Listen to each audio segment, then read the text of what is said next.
Day 11 of starting A clothing brand. അതെ, ഇതൊരു makeup and sari സ്റ്റോറിയാണ്. ഫസ്റ്റ് വീഡിയോ അല്ലേ, അത് കുറച്ച് മേക്കപ്പ് ഒക്കെ ഇട്ട് ചെയ്താൽ മതി എന്നെൻ്റെ ഭർത്താവിൻ്റെയും ബ്രദറിൻ്റെയും അഭിപ്രായത്തിൽ പിന്നെയൊന്നും ആലോചിച്ചില്ല. നേരെ ഒരു മേക്കപ്പ് ആർട്ടിസ്റ്റിനെ അന്വേഷിച്ചുള്ള തിരച്ചിലായിരുന്നു. തിരച്ചിൽ എന്നൊന്നും പറയാൻ പറ്റില്ല, ബിക്കോസ് മേക്കപ്പ് എന്ന് പറഞ്ഞപ്പോൾ എനിക്ക് ആതിര ചേച്ചിയാണ് ഓർമ്മ വന്നത്. സ്കൂൾ കാലഘട്ടത്തിലെ എൻ്റെ ഫേവറേറ്റ് സീനിയർ. ബസ്സിലൊക്കെ പോകുമ്പോൾ ഒരു അനിയത്തി കുട്ടിയെ പോലെ എന്നെ പരിചരിച്ച കൈകൾ കൊണ്ട് വർഷങ്ങൾക്ക് ശേഷം എന്നെ മേക്കപ്പ് ചെയ്യുന്നു. എന്താ അല്ലേ?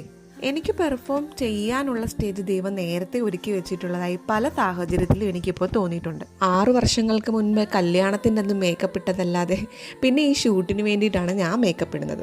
അന്ന് മനസ്സ് മുഴുവൻ ആകുലതകളായിരുന്നുവെങ്കിൽ ഇന്ന് മനസ്സ് മുഴുവൻ സ്വപ്നങ്ങളാണ്. പൊതുവെ ബനാറസി സാരികളോട് എപ്പോഴും ഇഷ്ടമുള്ളത് കൊണ്ട് തന്നെ ഫസ്റ്റ് പ്രൊഡക്റ്റ് അത് തന്നെയായിരുന്നു.